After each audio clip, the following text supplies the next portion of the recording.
सभी बहनों को जिउतिया व्रत की ढेर सारी शुभकामनाएं। आज हम बहुत ही फेमस, बहुत ही प्रसिद्ध जिउतिया व्रत में ये कथा जरूर सुनी जाती है, जिससे जो हमारी मनोकामना जरूर पूरा होती है। तो सभी बहनों से निवेदन है कि इस कहानी को आप जरूर सुने।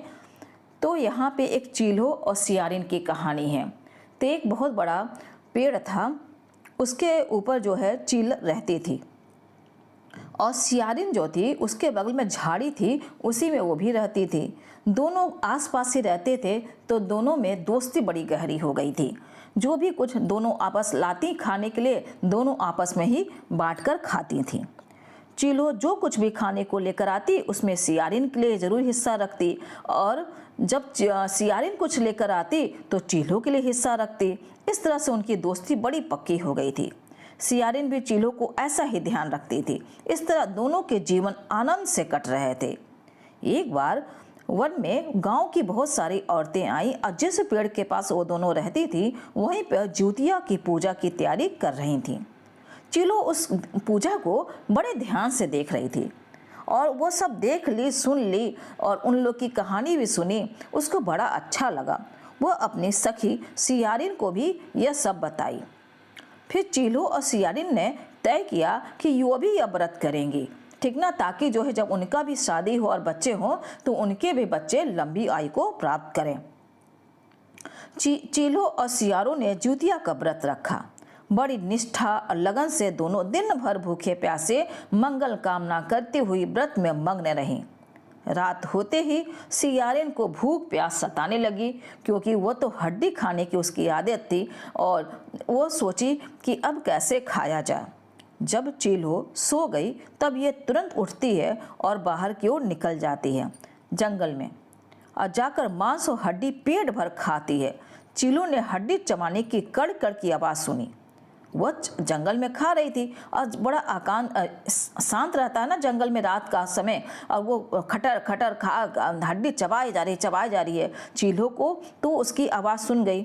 वो तो समझ गई कि ये सियारिन का ही काम है, वही जो है जाके खुद खा रही है और पेट गुड़गुड़ा रही है।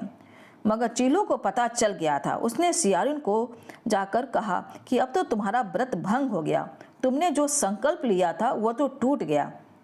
वो जो है सियारिन बड़ा लजा गई और वो कही कि क्या करें, मैं तो रही नहीं पा रही थी। बोली नहीं नहीं, ऐसे पूजा नहीं किया जाता है, और तुम्हारा तो व्रत भंग हो गया, लेकिन मैं अपना व्रत नहीं भंग कर सकती हूँ। और वो जो है चीलो जो है बहुत लगन से अपना पूरा व्रत पूरा की और सुबह नहा धोकर अपना व्रत तोड़ी। अगले जन्म में दोनों जो है मनुष्य रूप में राजकुमारी बनकर सगी बहनें हुईं। जब दोनों का जन्म हुआ, अगला जन्म हुआ, तो दोनों राजकुमारी बनी और दोनों सगी बहनें हुईं। सियारिन जो थी वो बड़ी बहन हुई और उसकी शादी एक राजकुमार से हुई, और चील्हो जो थी वो छोटी बहन हुई, उसकी शादी उसी राज के मंत्रीपुर से हुई। यानी बड़ी बहन का जो है जो सियारिन थी, जिसका जो मतलब हड्डी खा के उसका जो है व्रत टूट गया था, उसका राजा से शादी हुआ, और जो चील्हो थी उसका मंत्री से हुआ। बाद में दोनों राजा और मंत्री बने। दोनों जो है एक राजा बन गया, जो बड़ी बहन का सियारिन का जो पति था वो राजा था, और चिल्हो का बेचारी का जो पति था वो मंत्री था, और सब एक ही राज्य में थे। सियारिन रानी के जो भी बच्चे होते वे मर जाते। सियारिन गर्भवती हुई और उसका जो भी बच्चा हुआ वो मर जाता था हैं। और चिल्हो के बच्चे जब होते एकदम स्वस्थ सुंदर हट्टे कट्टे रहते। अब सियारिन उसको देखकर एकदम जलती रहती थी उसके बच्चों को, सोचती थी हमारे बच्चा सब मर जा रहे हैं हमारे बच्चे, और उसके बच्चे जब हो रहे हैं चील्हो के तो एकदम हट्टे खट्टे। इसमें उसे जलन होने लगी। उसने कभी उसका सर कटवा कर डब्बे में, वह क्या करती थी, वो राजा की बीवी थी, वह उसके बच्चों का कभी बच्चों का सर कटवा के मिठाई के डब्बे में रख दे, कभी कुछ कर दे, हमेशा जो है कुछ ना कुछ उल्टा सीधा करती थी ताकि चील्हो के बच्चे मर जाएं। मगर होता उल्टा था। वो जितना मारने की कोशिश करती थी उतना ही उसके बच्चे जीवित हो जाते थे अपने आप ही। किसके प्रकोप से? जीवित वाहन भगवान के प्रकोप से।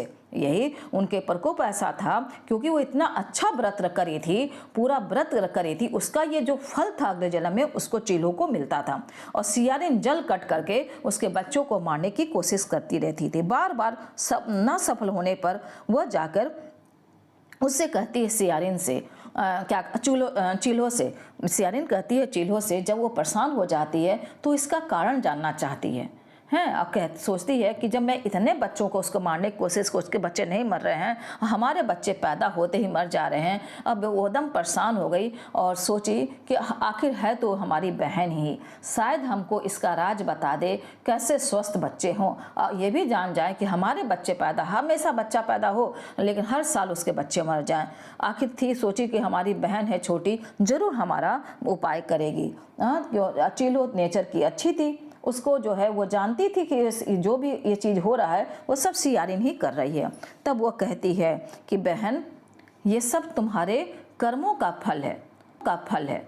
जब तुम याद करो, जब हम लोग ज्योतिया व्रत रखे थे तो तुम व्रत भंग कर दी थी, लेकिन ऐसा नहीं करना चाहिए।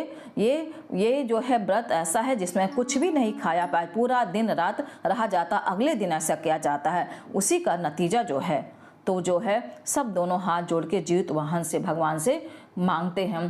कहती है आज के बाद से ऐसी गलती कभी नहीं होगी, और जीवित भगवान उसको माफ़ कर देते हैं और उसके भी बच्चे पैदा होते हैं सियारिन के, और फिर स्वस्थ बच्चे पैदा होते हैं। इसी तरह भगवान से, जीवित भगवान से यही हम भी विनती करते हैं, सभी के बच्चे इसी तरह जीवित हों और स्वस्थ रहें, हट्टे कट्टे रहें, वो जहाँ भी जाएं जीवित होकर रहें, विजयी होवें। इसी आशा के साथ ये कहानी यहीं ख़त्म होती है। धन्यवाद।